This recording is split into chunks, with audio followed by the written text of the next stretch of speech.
Welcome to Unafraid Living, the podcast that helps you fear less and live more. I'm Kim. I'm here to ask the questions you're probably thinking. And I'm Coach Suzette, a certified brain health professional and life coach.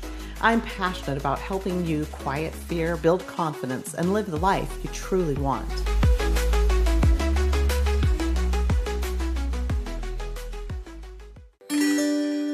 Hey friends, Suzette here, your brain health professional. If fear or anxiety has been ruining your life lately, our Unafraid course was built for you.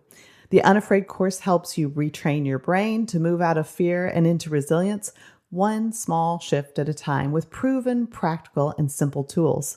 Affordable options let you work at your own pace or join me in our private community, all for less than most therapy sessions. No more excuses. Be your own advocate and sign up for the course at unafraidcourse.com to start rewiring your brain today. Welcome back to Unafraid Living and our series on the virtue effect on the brain. In this series, we're exploring how choosing certain thoughts and actions doesn't really just shape our character, but it actually rewires our brain. Mm-hmm. And I have to say, I'm learning so much talking this through with you. So today we're talking about discipline. Well, hang on now. Don't go away. I know a lot of people don't like that word, but let's think about discipline differently because discipline isn't punishment.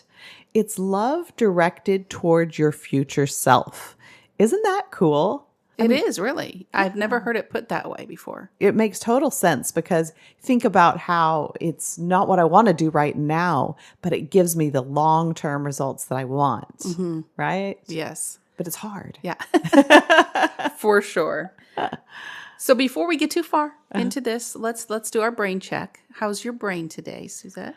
My brain is, well, I didn't take my focus and energy. And it's been ADDing quite a bit this morning.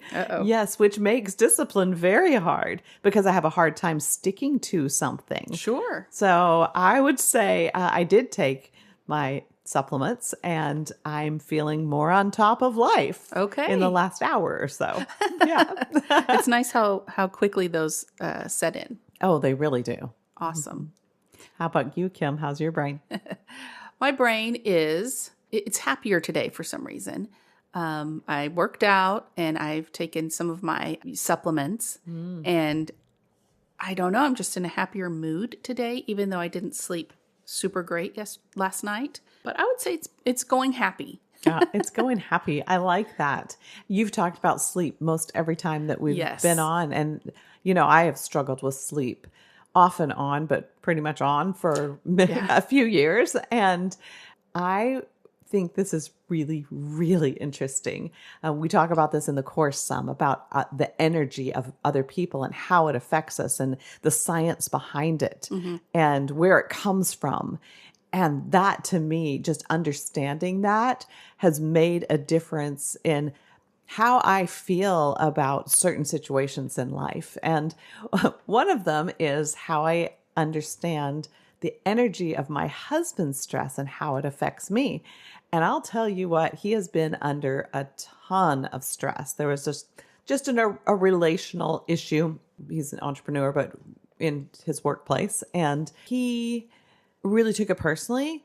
And oh my goodness, felt so much stress. And I literally think I'm sleeping better because he got that issue resolved. Oh, really? Of course, he slept better too.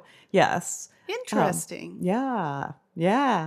So anyway, I just wanted to throw that in there. I do have to say, in whatever relationship you are in, even if it's just a close best friend or whatever that you're with every day, that really does, you guys feed off of each other, right? Like you said, your husband, when my husband's stressed, it's me and him in the house all the time. So I feel it. And the same thing if I'm overstressed or unhappy or hormonal or whatever you want to say, he feels it too. So I totally get that. I think the great thing is that I think everybody always has known this, but when we understand the science behind it, it helps us manage our own stress and manage the stress that is filtering in from other people. So, yeah. Our own little filter. Well, now we've done our brain check. Let's get back to discipline. Yes. It's one of those words that can sound quite intimidating. But we might picture things like boot camp or strict routines or CrossFit. But seriously, discipline isn't about punishment or perfection. It's about getting what you want. So you're not just talking about a morality, Oh, no. right? Right. We're more exploring the practice of choosing thoughts and actions instead of just letting things happen and strengthening, I guess you would say, your heart and your brain. Absolutely. You do strengthen them. And the cool part is that neuroscience also shows us that disciplined behavior literally builds stronger neural pathways. So when we repeat positive habits, our brain releases dopamine as a reward signal so that it reinforces disciplined behavior because, we love hits of dopamine, right? Right. That's why we doom scroll. Right. Let's start with a definition. How would you define discipline? Well, discipline is simply caring for your future self in real time. It's showing up on purpose and choosing the thought or the action that's going to move your life forward, even when your brain is voting for the couch. You'd rather do the easy thing. But your neural pathways doing those reps, getting stronger every single time you follow through, just like in physical exercise. And the magic is those little reps, they add up. So pretty soon your brain starts saying, oh, wow, we're doing new things, like keeping our promises now because you're stronger and it's just the thing you do. So it's the birthplace of self-trust. And that's where real confidence comes in. I would have to agree with that. As a disciplined worker-outer, yes. lifter, I do really understand this. I have been, and I'm not trying to brag because this is not me at all. This isn't the new me. It's the new you.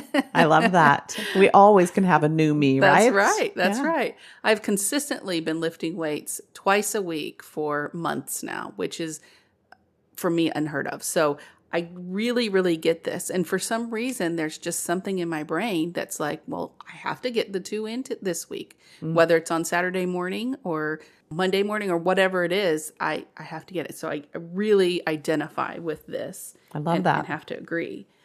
Starting to trust myself that I do and I can keep my promises is, I guess, what you would call discipline. Right. And keeping your promises to yourself first helps you be able to keep your promises to other people. And that does so much good for your life, right? Right. Strengthens relationships. People don't want to hang out with you if you're telling them that you're going to do something and then you don't.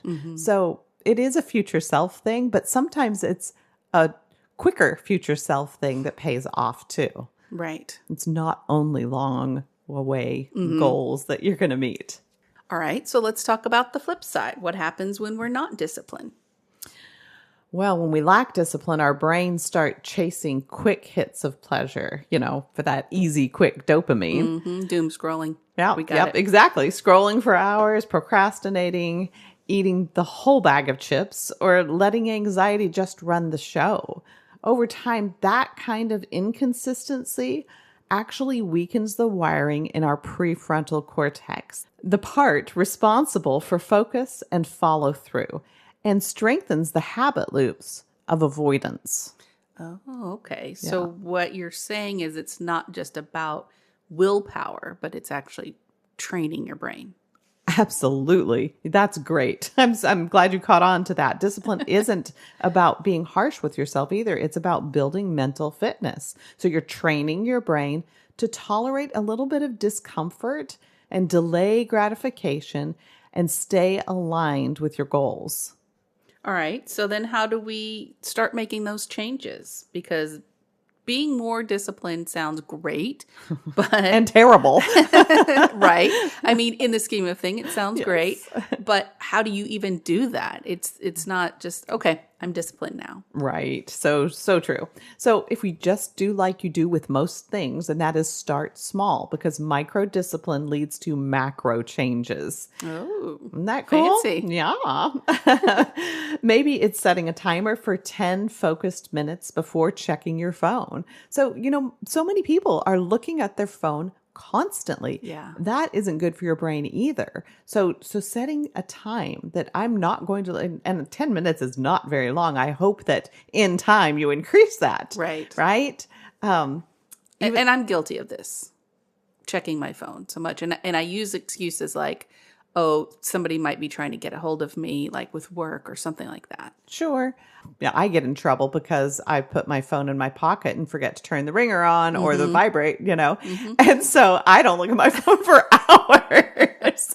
But there's kind of a happy medium there, right? Right. So I think being just aware of what we're doing, because that's really the key. I'm unaware that I'm ignoring my phone.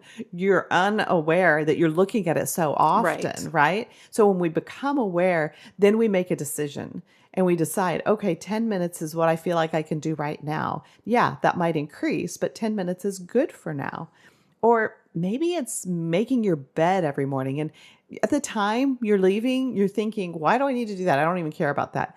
But when you come home, when you walk into that bedroom and it looks all messy, it makes a difference in your brain. And so you probably even wish that it were made, right? Wish this is a nice, crisp, clean bed. Yeah. Right, exactly. But you don't think you have the time or the desire to do it, or you don't even think you want to. But the reality is, everyone wishes they had a mom or a maid. Right. To make their house perfectly clean when they walk back in. That's right. So small things. So consistency over intensity. Your brain just loves the predictability of that consistency. Okay, I'm going to make my bed every morning, or I'm going to work out 2 or 3 times a week, or I'm going to not look at my phone for 10 minutes. Just consistency. Start with that. And then you'll grow. What I'm hearing is consistency and building that momentum will help disciplines feel easier, even if maybe it's not. Oh, yeah. That is so true. And you start getting dopamine rewards from doing the right things instead of the quick things. Maybe that's why I'm happy today, because I worked out. Yeah, that might very well be. It's really cool how dopamine works, because work, it has kind of a bad rap, I think, with a lot of people. They think of work and I work and get nothing for it. Right. But the actual act of work, when we put our minds and hearts and soul into our work, it actually is a big dopamine booster. So, nice. And so that work can be working out, or it could be, working at your job. Maybe it's a job that you think is mundane, but if you did it with a different attitude, then you might actually get a hit of dopamine. Wow. Okay. Good to know. Yeah, I know. We're supposed to be talking about discipline. I guess that's discipline. Right. Not veering off into dopamine, but hey, they go together. Yeah, they do. They totally do. So what's one simple step that our listeners can take with them this week to strengthen their discipline muscle, if you will? Probably the one that could be universal for everyone is just make one small promise to yourself that you're going to do every day, no matter what. So I would say small, because if you don't keep it small, you're not going to keep your promise to yourself. Right? So keep it small. It might be just drinking 16 ounces of water in the morning, or taking 3 deep breaths before checking your email.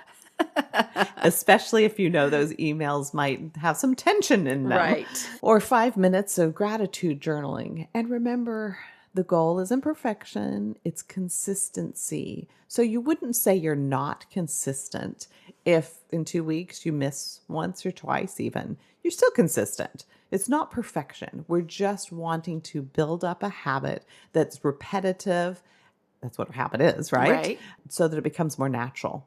Easier to do. And that's discipline. Oh, yes. One small promise that's doable. And then, like you said, we start to trust ourselves. Yeah. Suzette, what is one thing our listeners need to hear before we wrap up? That discipline isn't about restriction. It's about freedom. I don't know why I didn't say that earlier in the podcast, because freedom is really what it's about. When you train your brain to act on your values instead of your emotions, you gain peace. You stop living reactively and you start living intentionally, and that grows your confidence and your resilience. That brings freedom. So you're saying discipline creates structure, and then that creates the freedom. Oh, yes. I don't think I actually said exactly that, but you're exactly right. What's that thing you always say? I'm catching what you're laying down or something. I'm picking up what you're laying down. There you go. You love that phrase. Yeah, I think it's funny, but it's also true, you know? Mm-hmm. So when you practice discipline, you strengthen your mental fitness and show love to your future self.